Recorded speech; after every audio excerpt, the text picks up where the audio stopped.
Welcome class 12। आज आपको इस वीडियो में जो है आरोह का जो हमारा काव्य खंड का पार्ट 5 है, सहज स्वीकारा है, जो कि गजानन मुक्तिबोध का है, उसके एमसीक्यू कराए जाएंगे। तो कुछ इंपॉर्टेंट एमसीक्यू हैं जो आपको बताए जा रहे हैं। तो देखिए, सबसे पहले हमें क्या करना होता है। जो सबसे पहले होता है, जो हमारे कवि होते हैं या फिर लेखक होते हैं, उनके जन्म और मृत्यु के जो है हमें सन याद कर लेने होते हैं और कहाँ पर हुआ है ये भी हमें याद करना होता है। तो गजानन माधव मुक्तिबोध का जन्म कब हुआ था? 1917 ईस्वी में हुआ था। और इनका जन्म कहाँ हुआ था? श्योपुर ग्वालियर में हुआ था। तो ऐसे ही इनका निधन जो है 1964 ईस्वी में नई दिल्ली में हुआ था। तो इसके बाद जो है रचनाओं से संबंधित क्वेश्चन भी हमको पढ़ने होते हैं। तो जो इनकी प्रमुख रचनाएं थी, चांद का मुँह टेढ़ा है, भूरी भूरी खाक धूल, काट का सपना, विपात्र सतह से उठता आदमी, इनकी जो है मुख्य रचनाएं हैं। तो जो है इनकी जो हमारा जो चैप्टर आया हुआ है सहज स्वीकारा है, तो उसके चैप्टर के एमसीक्यू कुछ इस तरीके से बन के आ सकते हैं। देखिए, सबसे पहले क्वेश्चन है हमारा, जिंदगी में जो कुछ भी है, जो कुछ है, जो भी है, उसे स्वीकारा है। क्वेश्चन हो गया हमारा, जिंदगी में जो कुछ है, जो भी है, उसे स्वीकारा है। कैसे स्वीकारा है? देखिए, हमें क्वेश्चन बन के आ सकता है कैसे स्वीकारा है, ये इतना आके हमारा छूट जाएगा। और ऑप्शन देखिए इसका, सहर्ष, संवेद, सहज या सरोष। तो किस तरीके से स्वीकारा है कवि ने? जो है सहर्ष स्वीकारा है। नेक्स्ट क्वेश्चन है, कवि के अनुसार जो कुछ भी है वह तुम्हें क्या है? कवि कह रहा है कि जो कुछ भी मेरा है वो तुम्हें क्या है? देखिए ऑप्शन, तुम्हारा है, प्यारा है, पराया है, प्यारा है और न्यारा है। तो ऊपर नीचे इधर उधर भी होकर आ सकता है। तो हमें केवल आंसर पता होना चाहिए, कवि के अनुसार जो कुछ भी मेरा है वो तुम्हें क्या है? प्यारा है। फिर नेक्स्ट क्वेश्चन है, कवि किससे भयभीत है? किससे डरा हुआ है? भयभीत मतलब डरा हुआ है। तो इसका ऑप्शन देखिए, वर्तमान से, अतीत से, भविष्य या फिर शासन से। तो कवि किससे डरा हुआ है? भविष्य से डरा हुआ है। फिर नेक्स्ट क्वेश्चन है, कवि को कैसी आत्मीयता सहन नहीं होती? कवि को जो आत्मीयता मतलब अपनापन, कैसा अपनापन था जो कि अब बर्दाश्त नहीं हो पा रहा था, सहन नहीं कर पा रहा था, कैसी थी वो आत्मीयता?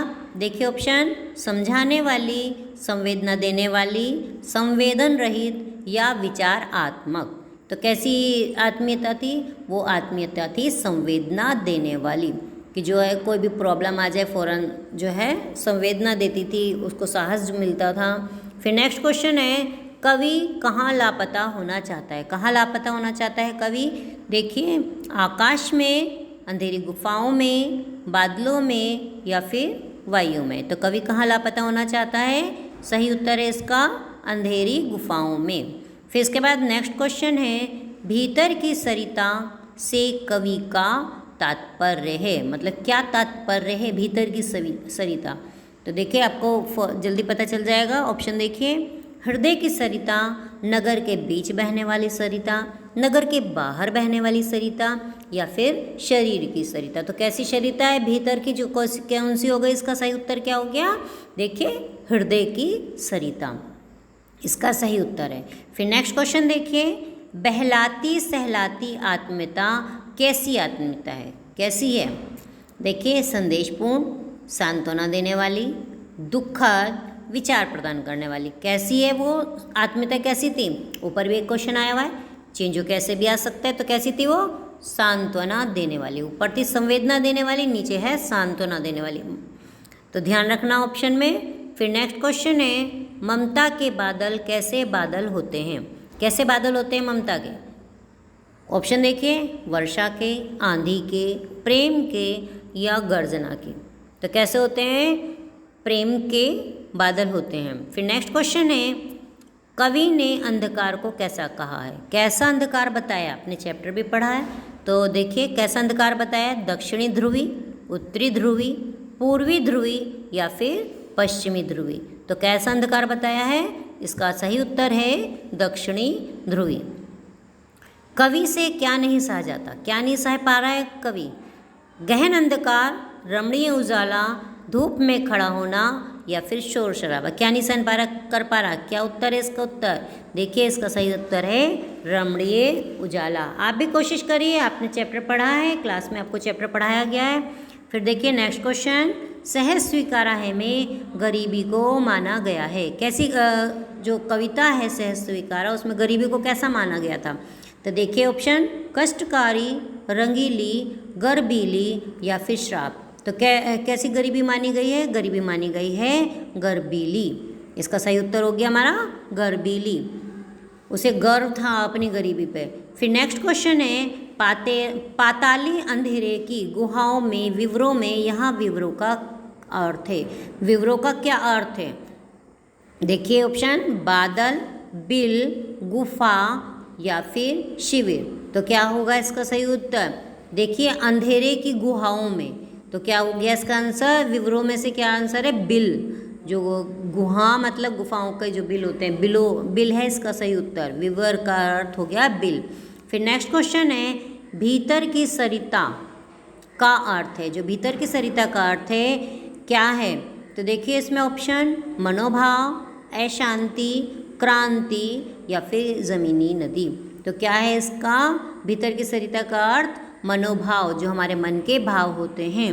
तो भीतर की सरिता का अर्थ हो गया हमारा मनोभाव। फिर नेक्स्ट क्वेश्चन है, परिवेष्टित शब्द का क्या अर्थ है? परिवेष्टित का क्या अर्थ हो गया? देखिए ऑप्शन देखिए, पगड़ी, परिजन, चारों ओर से घिरा हुआ या फिर परिक्रमा। तो क्या हुआ इसका अर्थ? चारों ओर से घिरा हुआ। तो सही उत्तर है हमारा चारों ओर से घिरा हुआ। अब देखिए नेक्स्ट क्वेश्चन, सहज स्वीकारा है कविता में बहलाती सहलाती आत्मीयता क्या नहीं होती है? क्या नहीं हो पा रही है? अब ये जो आत्मीयता है वो क्या होती है? क्या नहीं हो रही है? कवि के अनुसार क्या नहीं हो रही है? देखिए ऑप्शन, खत, बर्दाश्त, कम या ज़्यादा। तो अब कवि को क्या नहीं हो रही थी? वो बर्दाश्त नहीं हो रही थी, वो उसे सहन नहीं कर पा रहा था। तो इसका सही उत्तर है बर्दाश्त। फिर नेक्स्ट क्वेश्चन है, सहज स्वीकारा है कविता में कवि की आत्मा कैसी हो गई? तो कैसी हो गई थी कवि की आत्मा? देखिए ऑप्शन, कमज़ोर, दृढ़, संवेदनशील या फिर समर्थ। तो कैसी हो गई कवि की आत्मा? कवि की आत्मा कमज़ोर हो गई। तो देखिए आपको समझ में आ गया होगा ढंग से। Thank you, have a nice day.